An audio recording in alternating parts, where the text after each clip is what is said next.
ओम नमो भगवते वासुदेवाय नमः। हमारे YouTube चैनल पर आप सभी का हार्दिक स्वागत है।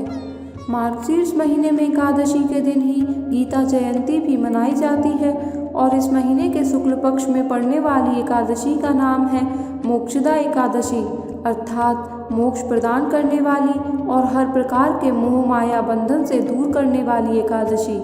इसी दिन भगवान श्री कृष्ण ने कुरुक्षेत्र के मैदान में अर्जुन को गीता का उपदेश दिया था। इसीलिए इस दिन खास तौर पर भगवत गीता का पाठ पढ़ना या सुनना चाहिए। एकादशी का व्रत रखने की तिथि को लेकर अगर असमंजस है तो आइए जानते हैं एकादशी का व्रत कब रखा जाएगा, कब खोला जाएगा और व्रत से जुड़े कुछ अनिवार्य नियमों के बारे में। तो 22 दिसंबर शुक्रवार को इस बार मोक्षदा एकादशी है और इसी दिन गीता जयंती भी मनाई जाएगी। लेकिन 22 दिसंबर को 10वीं तिथि युक्त एकादशी है, जो कि केवल स्मार्त जन ही रखते हैं। लेकिन जो लोग भी भगवान विष्णु को, भगवान कृष्ण को मानने वाले हैं, उन्हें 23 दिसंबर शनिवार को ही एकादशी का व्रत रखना चाहिए, जिसे वैष्णव एकादशी भी कहते हैं। और यह एकादशी शुद्ध एकादशी होती है। कहते हैं 10वीं तिथि एकादशी का व्रत रखने से असुरी शक्ति को बल मिलता है और इससे असुरों को बल प्राप्त होता है। तो इसीलिए सभी भक्तों को चाहिए कि द्वादशी तिथि युक्त एकादशी, जिसे वैष्णव एकादशी कहते हैं, उसी दिन व्रत रखें। तो ऐसे में 23 दिसंबर शनिवार को व्रत रखना ज़्यादा शुभ रहेगा।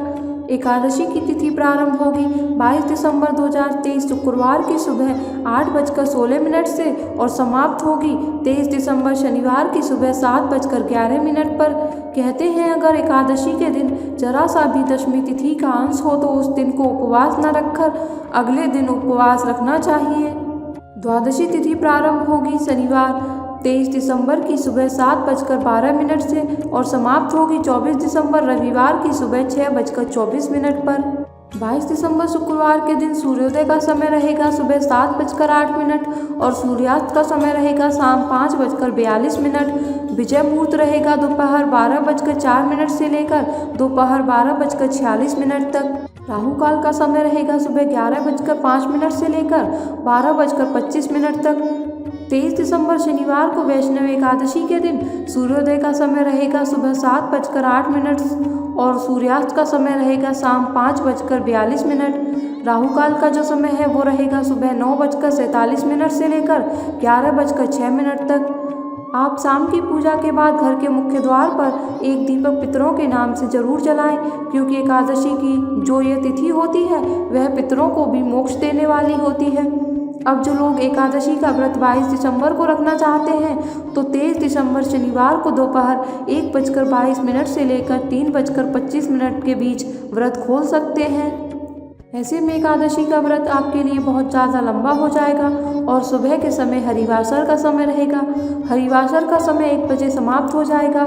24 दिसंबर रविवार को व्रत खोलने का सबसे शुभ मुहूर्त रहेगा, जो कि सुबह 7:10 से लेकर सुबह के 9:14 तक रहने वाला है।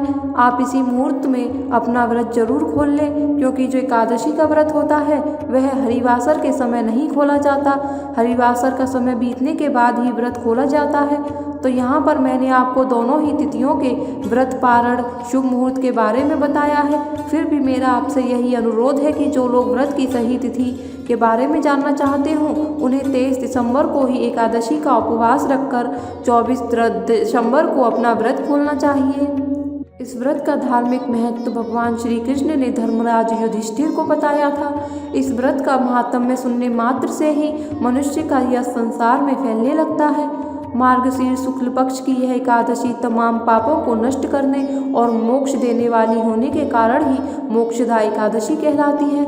इस दिन भगवान श्री विष्णु की पूजा पीले फल, पीले फूल और धूप नैवेद्य आदि से करनी चाहिए। और इस दिन भगवान श्री कृष्ण की पूजा भी खास तौर पर करनी चाहिए, क्योंकि मार्गशीर्ष का महीना भगवान श्री कृष्ण को अति प्रिय है।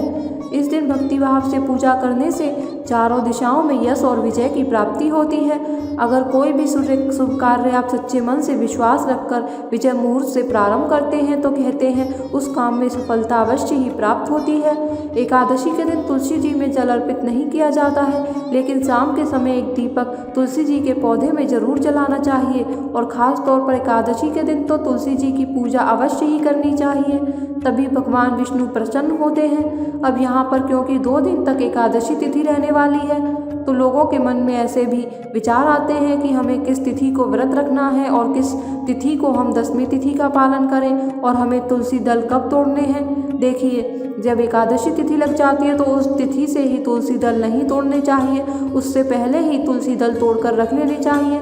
फिर आप बाद में उन्हें धोकर बार बार एकादशी के दिन और द्वादशी तिथि को भी जब भी आप भगवान को भोग लगाएं इन्हीं तुलसी दल का इस्तेमाल कर सकते हैं। तुलसी दल कभी भी 1 हफ्ते तक बासी नहीं माने जाते हैं और आप इन्हीं को बार बार पूजा में भी प्रयोग कर सकते हैं और इन्हीं को प्रसाद के रूप में ग्रहण करके अपना व्रत भी द्वादशी तिथि को खोल सकते हैं।